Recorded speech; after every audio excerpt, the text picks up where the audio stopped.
nosso segundo dia em Cracóvia, né, baby? Bom dia, sim. Sol maravilhoso, mas ainda um pouco frio. Agora, 8h24 da manhã. A gente saiu agora do nosso hotel e vamos tomar café da manhã. Olha aqui o bairro onde a gente está. Olá, eu sou a Ellen, uma brasileira morando na Polônia. Aqui, cada lugar tem uma história, e para cada história, uma xícara de café. E hoje vamos continuar a série de vídeos sobre Cracóvia. Vem com a gente!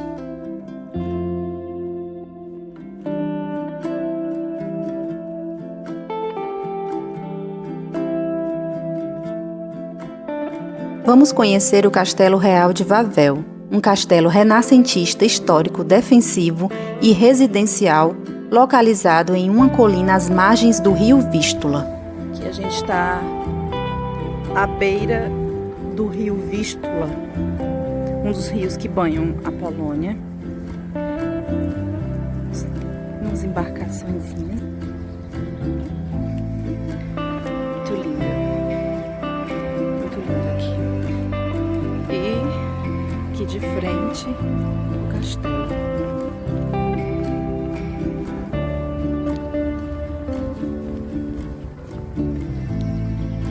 Uma espécie de passeio público onde as pessoas aproveitam para correr, caminhar. Inúmeros incêndios, saques e marchas de tropas estrangeiras, combinados com a destruição da residência, fizeram com que o edifício fosse reconstruído e ampliado ao longo dos séculos, em novos estilos arquitetônicos como gótico, barroco e classicista, e suas primeiras reconstruções datam dos séculos XIII e XV. O castelo é agora um museu com 5 seções separadas: salões de estado, apartamentos reais privados, tesouro e arsenal da coroa, exposição de arte oriental e 71 salas de exposição, além de fazer conexão com a arquicatedral. Durante a ocupação alemã de 1939 a 1945, a residência serviu como escritório e apartamento do governador-geral, um nazi da época. Muitas alterações foram feitas no interior. Durante a ocupação, os alemães roubaram obras de arte em massa de Wawel e de toda a Cracóvia. E claro que não poderia faltar uma lenda na história, e essa é uma das mais conhecidas e mais antigas da Polônia. Segundo a lenda, a Polônia era governada pelo rei Krak, cujo nome deu origem ao nome da cidade de Cracóvia. Depois de um período de prosperidade, o país começou a sofrer com alguns desaparecimentos de animais e moradores. Logo, desconfiaram de um maligno dragão que vivia em uma caverna na colina de Wawel. E poderia estar devorando todo mundo, mas ninguém sabia como acabar com ele, até que um pobre sapateiro decidiu rechear a pele de um cordeiro com enxofre. O dragão devorou o cordeiro e ficou com muita sede. Bebeu toda a água do rio Vístula e explodiu. E assim, os cidadãos foram libertados do seu grande pesadelo. Ao lado do castelo, existe uma grande estátua do dragão feita em 1971, que a cada 5 minutos solta fogo pela boca, o que faz dela uma das principais atrações da cidade. Após a Segunda Guerra Mundial, foi iniciado a conservação dos interiores, restaurando sua aparência renascentista, barroca e parcialmente classicista, equipando-os com obras de arte compradas ou adquiridas de doadores. Pesquisas arqueológicas falam que a colina de Wawel esteve habitada desde a era paleolítica, e milhares de anos depois foi construído no local este castelo de estilo gótico, que se tornou a primeira residência dos reis da Polônia.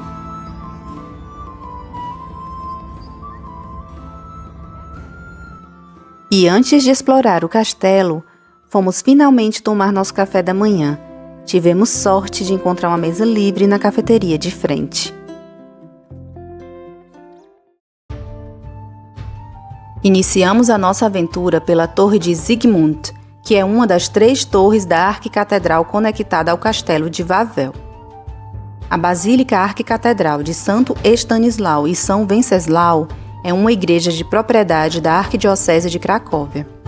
É o local de coroação e sepultamento dos reis poloneses.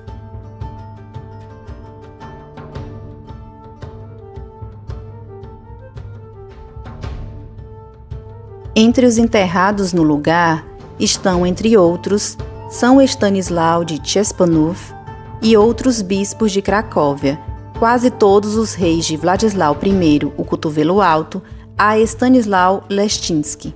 Um total de 17 reis, incluindo 2 rainhas, membros de famílias reais, comandantes, líderes políticos e poetas nacionais.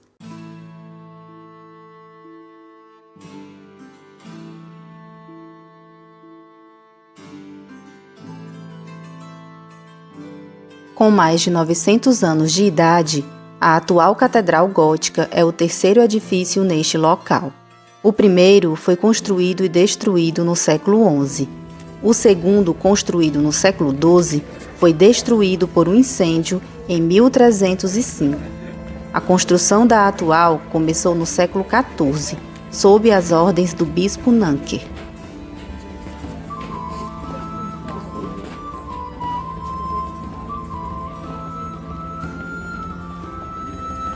A catedral é cercada por 3 torres.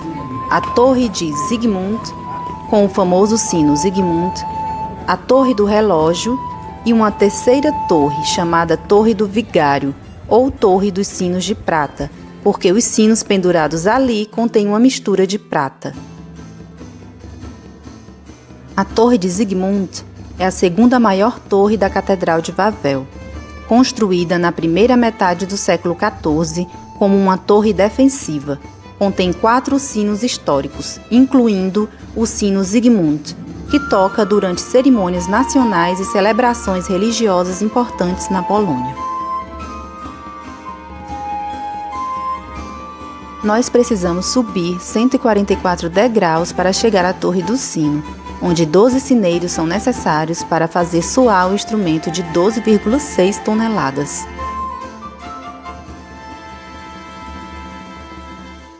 Hans Berren fundiu este sino em 1520, sob encomenda do rei Zygmunt I, e ele soou pela primeira vez em 13 de julho de 1521.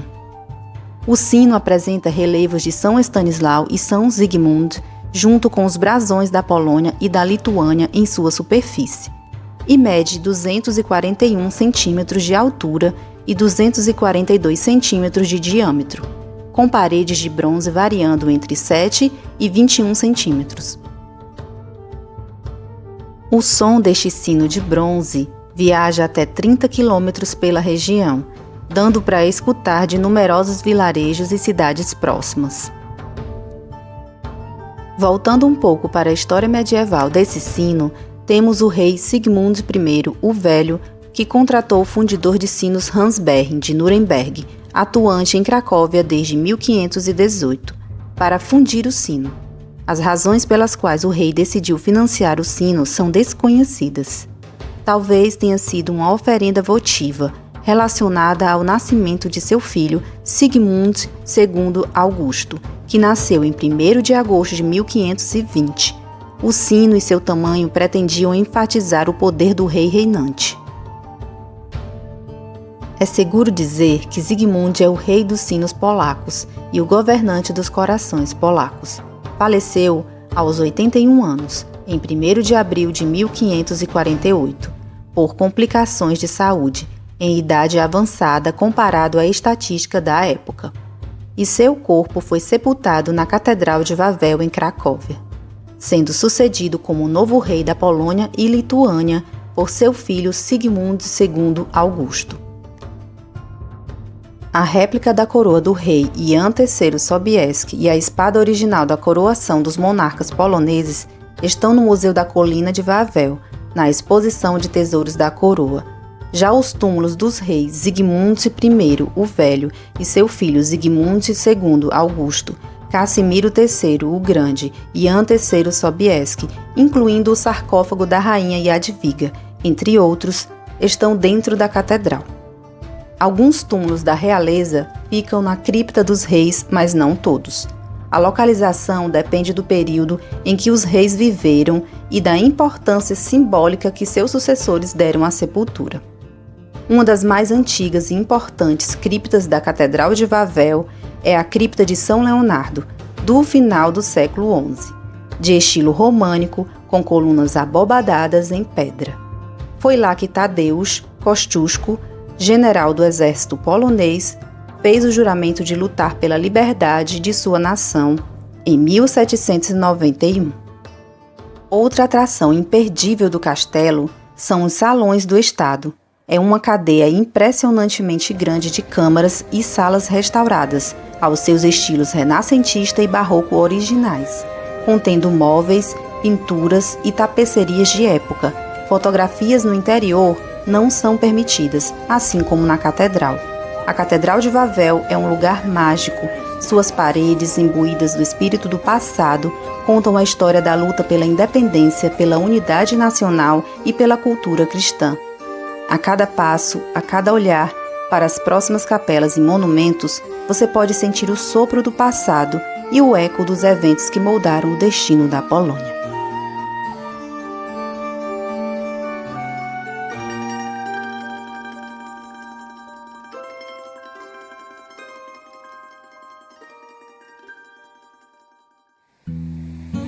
Obrigada por me acompanhar. Mais histórias te esperam por aqui e até a próxima.